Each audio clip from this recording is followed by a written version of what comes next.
Ladies and gentlemen, we present The Navy Lark by Laurie Wyman and starring Leslie Phillips, Stephen Murray and John Pertwee.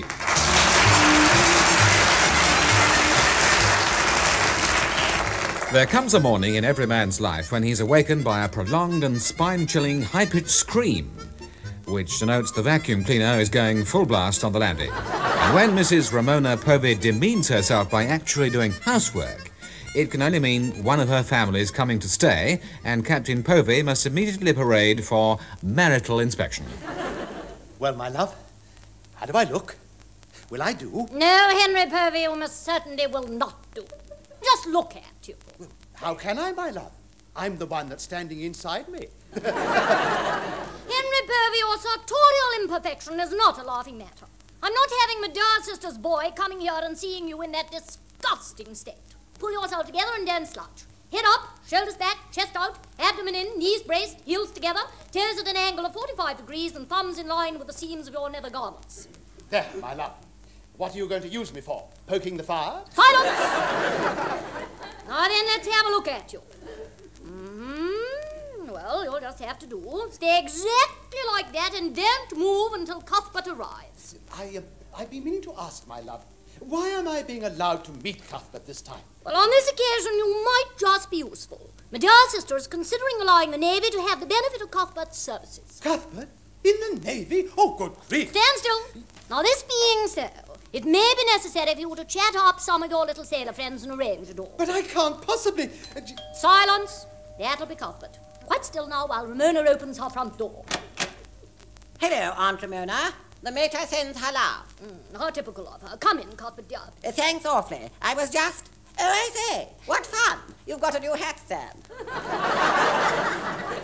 It's me, actually. Uncle Henry.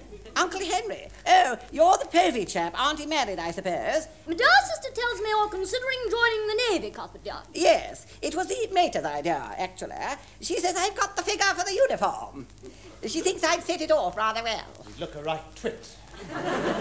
You said something, Henry? Oh, I said he should get one that's the right fit. Of course, of course. So I thought I'd pop down and give it a trial for a couple of days. You know the sort of thing. Take a trip out in one of those boat things they have. See what the accommodation and the cuisine are like and all that. But you can't try the Navy out for a couple of days. Nonsense, Henry. Of course he can. Permission to use the telephone and ring up the Admiral immediately. The Admiral? Oh, very well, my love, but I don't know what he's going to say. Well, don't let him say anything. Merely inform him that your dear wife Ramona requires it. Now off you go into the front retiring room and make the call whilst I give dear Cuthbert his delicious Ramona cooked tea. Now come along, Cuthbert, dear. No, after you, Auntie. Ladies first. Now you hear that, Henry? Ladies first. There's an example of my family's good manners for you. And Cuthbert's a slimy little toad, so yah-boo, and that's an example of mine. Well, better make this call, I suppose. I'm going to be the laughing stock of Portsmouth, I know I am. Admiral here, and if it's about your blasted account, there'll be a check in the post tomorrow. Oh, no, sir, it's me, Captain Povey, sir. Povey? Creeping Ivy, Povey, don't ever do that again. I thought it was me off license. I'm terribly sorry to disturb you at this hour, sir. That's right, you will be. But it's a very urgent matter, sir. Is it? Well, what have you done? Declared war on somebody? Well, not exactly, sir, but I think my dear wife's sister has declared it on us. Povey, what are you bleating about? Well, it's like this, sir. She wants her son Cuthbert to join the Navy. Well, does she now? With a name like that, it'll probably do him good.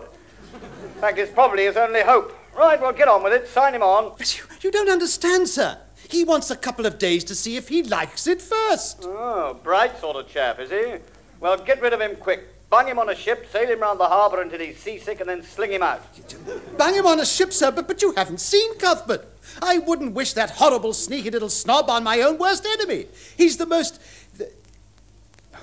I don't know. Can I choose which ship I send him on, sir? Well, of course you can. Now, don't waste my time with blasted details. Ring off. The grog's going flat, and I'm trying to watch the telly. Oh, thank you, sir. Thank you very much. Cuthbert will go for a trip aboard HMS Troutbridge in the morning. And the best of British to the lot of the fools. Goodbye.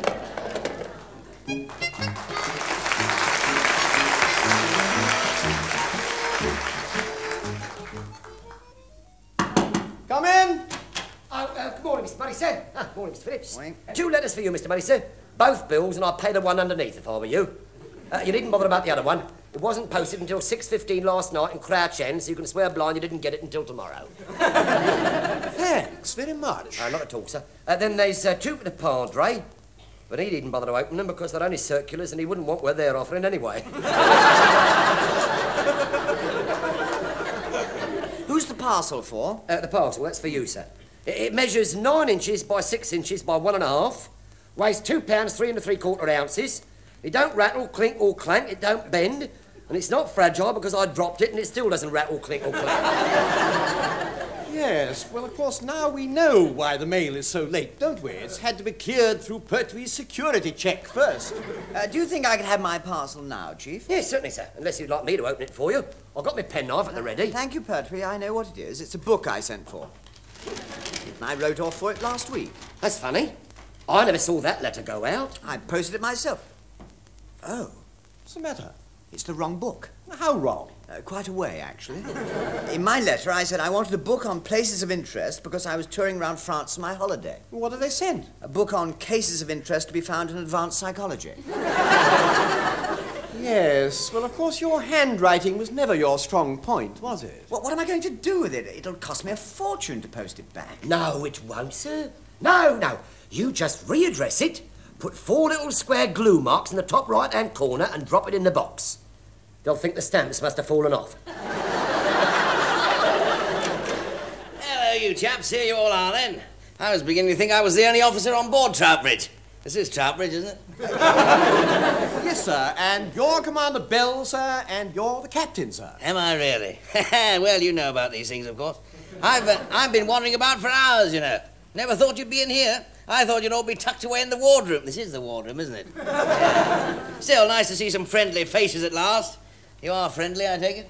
Yes, sir. Oh, yeah, well, that won't last long. No, not when you hear what I've got to say. My word, what a mess. It's going to be absolutely ghastly.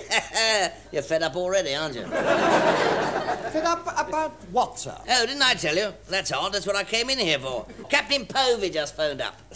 Apparently old Povey's bringing some relative of his aboard and wants us to take him for a bit of a trip. You know the form. Show him round the ship, quick run out and back, then stand by for court-martial because you let him fall in the drink, eh? Oh, blimey. You've done it before, have you? Yes.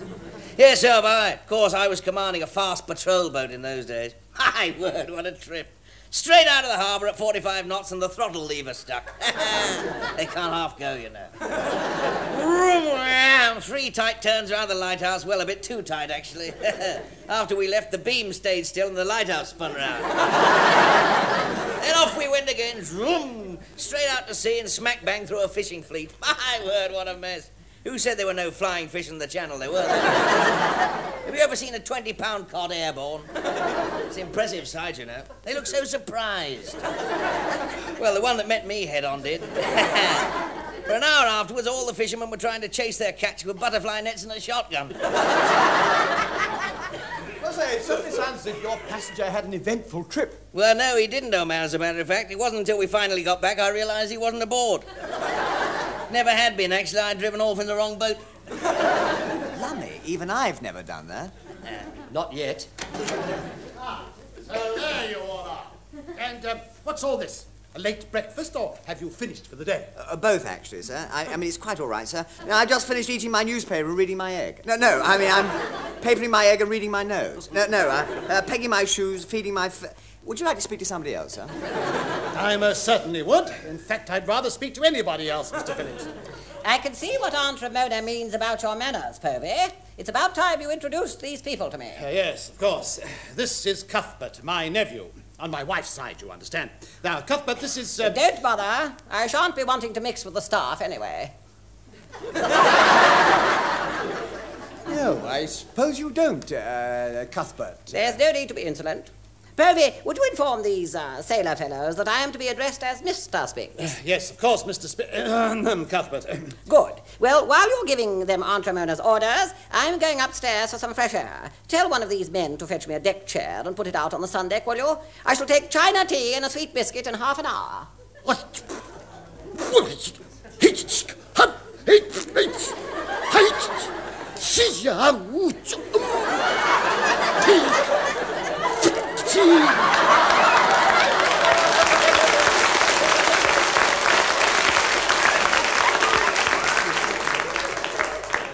I couldn't agree with you more, Chief. Neither could I. Yes, all right, gentlemen. I know what you're all thinking. You don't know what I'm thinking of, what? Well, let's face it, who does? Not even me half the time. And I'm the one that's thinking it. I tell you one thing, though, someone around here is going to come to a sticky end before long. I think it's you, actually, sir, because you already have. You're sitting in the marmalade. Am I really? Thought the edge of the table was a bit soft when I perched on it. Never mind, butter a bit of toast and slap it on as a patch and no one will know. I better go and sit in my bath till it soaks off. Of course, if that doesn't work, I'll end up with a cake of marmalade soap stuck to me. I'll see you later, anyway. If anyone wants me, I'll be sitting on the galley stove getting dry. Good, Morning, sir. Is it really? I thought it was getting dark.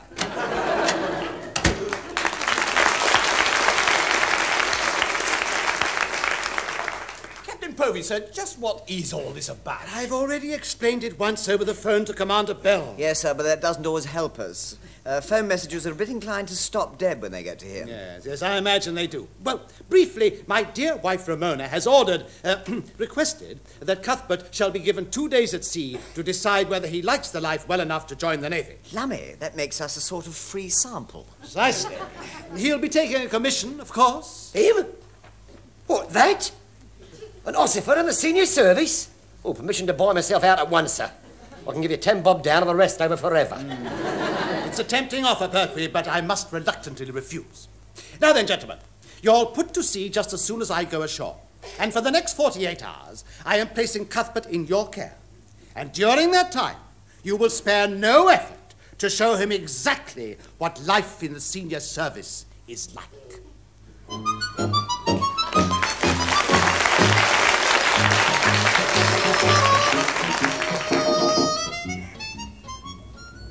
Stone me. You know what horrible Cuthbert is? He's a rude, crude prude. In fact, for the last 24 hours, he couldn't have been a ruder, cruder prude. Agreed. Agreed.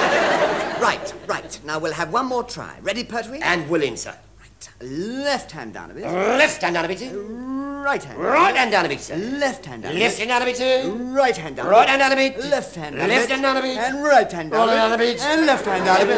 And right hand down. It's no good, you know. No matter how much you swing the ship about, you won't make Cuthbert feel seasick. We weren't trying to make him feel seasick, sir.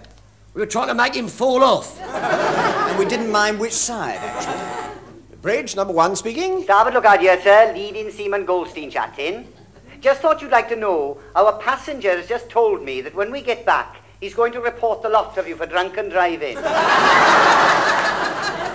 Oh.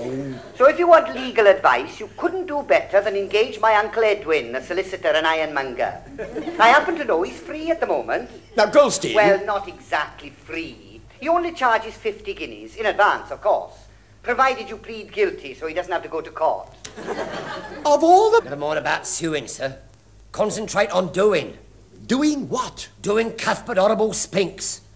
If ever a detestable drip deserved a dirty great dollop of diabolical old dodgy doodah to drop on him for great hate, he does, don't he?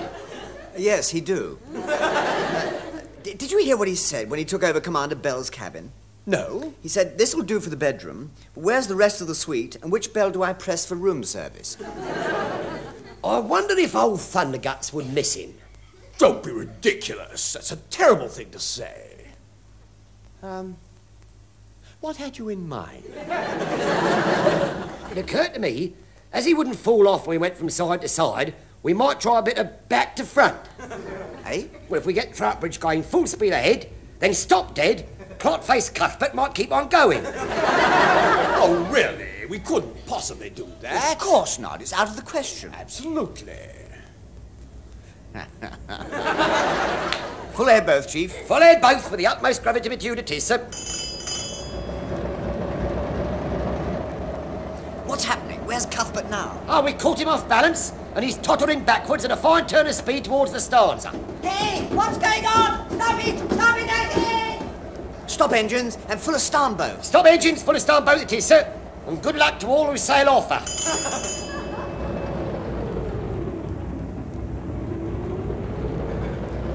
Has it worked? Like a charm, sir. He bounced off the stern rail, and now he's belting full tilt for the bows. Help! I'm over the curve! Keep going, lads! Help! Lummy, he didn't half go, didn't he? Here, I'll say he did, sir.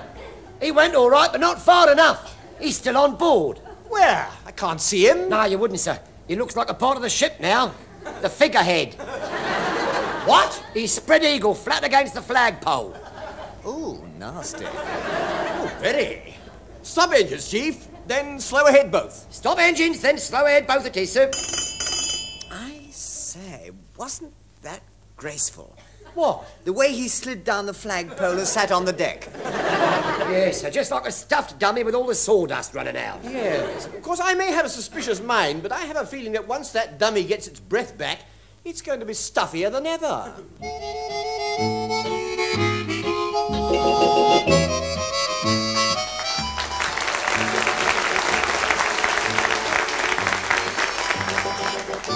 Righto, Johnson. Right. Dump those buckets down here. Certainly. Don't ye cheat! Don't rattle them. Don't rattle them, you great balloon-based bumpkin. Look, we don't want to wake Honourable Cuthbert up yet. Well, you woke me up and I'm not happy. I'm not, you know. Well, you can see for yourself, can't you? Able Seaman Johnson's not happy.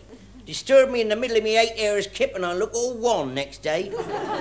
Yeah, well, you'll cop a right want tonight if you don't shut up. That'll make me even unhappier, and I'm not happy now. I want to know why I'm standing outside Commander Bell's cabin with 4 buckets of water. Because, my little rotund podge. Inside Commander Bell's cabin, Honourable Cuthbert is peaceably a kip. And we are about to teach him the first rule of the sea. What's that? How to abandon ship. Yeah, well, he ought to know how to. Good night. Let me know how the lesson went, won't you? Come back here. I'd rather not, but as you insist, I will. Now, what happens then now? Well, first of all, we bung this wedge in the door like this, you see? Here, like that. See, so it won't open. Yeah? Then in a moment, you can start pouring all those buckets of water under the crack at the bottom of the door. And while you're doing that, I'll shout out, abandon ship, she's going down like a stone, at the top of my voice. Oh, I get it. He'll see all the water coming in under the door, find it won't open, and he'll dive out the porthole. Exactly. You're a rotten. Yes, I know, but Honourable Cuthbert is rottener. Granted. But you can't leave him to swim all the way back to Pompey, can you? I'm not going to. I've got the seaboat standing by to pick him up. Eventually. Now, all I want to do is teach him a lesson, you see. He'll get a richly deserved dunking in the AC brainy, and what with that and being flattened against the flagpole, you're putting off joining the Navy forever. I wish someone had done that to me before I joined. Look, come on, shut up and start tipping the first bucket. Righto. Bye-bye, water. Have a nice soak on the carpet. Right, go on. Now the second one. Yeah. Lovely, lovely. Now, look, keep pouring the others while Johnsy does his nut. Abandon ship! Abandon ship, lads! Take to the moon slabs! We've been holding 69 places, lads! Get out while you can, lads! Abandon ship, lads! Here, see, working like a charm. Go on, slosh some more water under the door, make him get his feet wet. Right, damp tootsie's coming up. Abandon ship, lads! Over the side and swim for it, lads! Jump overboard while there's still time!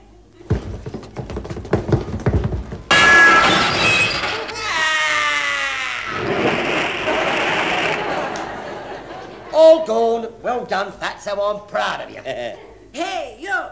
Do we have to have all this noise in the middle of the night? I'm sorry, sir, but we just... Oh, blimey, it's him. What? Now, look here. Just what is going on? Yeah, well, that's what I'd like to know, Mr. Spinks. I mean, if you're out here, who just went out of the, who was in Commander Bell's cabby? Oh, don't ask fatuous questions, you stupid naval oaf. Commander Bell, of course. But I thought you were in there. I've been sleeping in the sick bay, trying to recuperate after my accident. Now, kindly remove yourselves and don't disturb me again. In your eyes.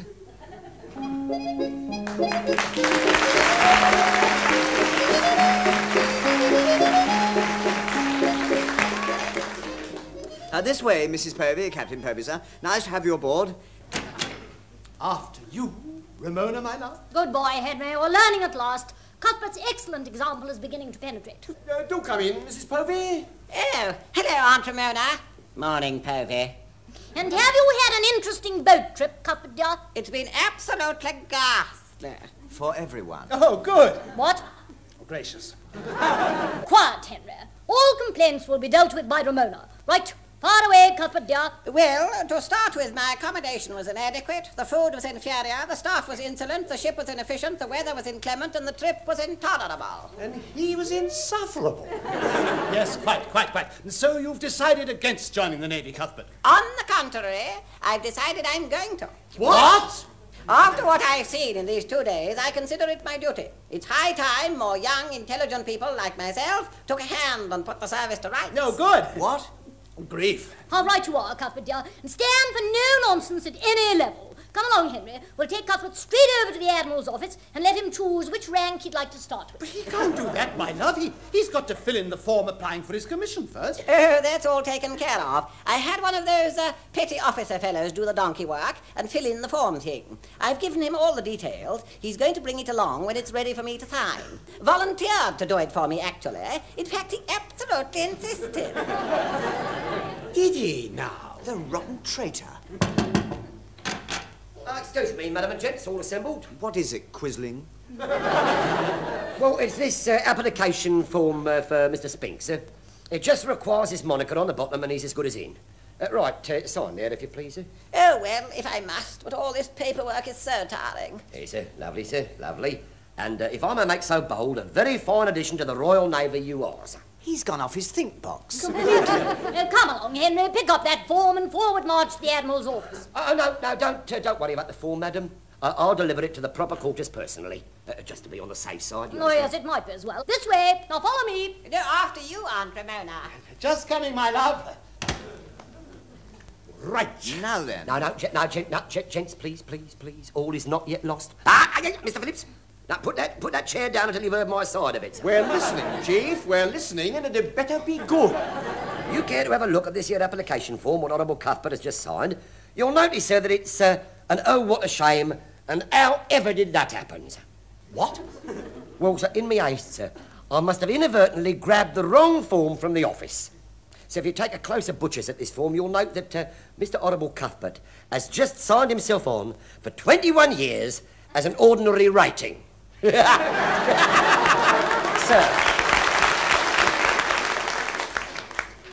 It'll kill him. I wonder what Captain Povey's going to say when he finds out. Well, if there's any justice, sir, he'll give us a medal for services rendered beyond the call of duty. You're probably right. Carry on, Chief. Bung that form in at the double.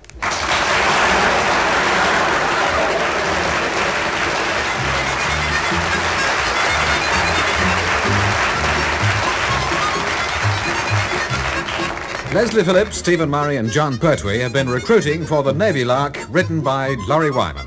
Leslie Phillips was the sub-lieutenant, Stephen Murray was the number 1, John Pertwee was the chief petty officer, Captain Povey was played by Richard Caldecott, Mrs. Povey was Heather Chasen, Commander Bell was Ronnie Barker, Taffy Goldstein was Tenny Levens, and Honourable Cuthbert was played by Michael Bates. The show was produced for the BBC by Alistair Scott Johnston.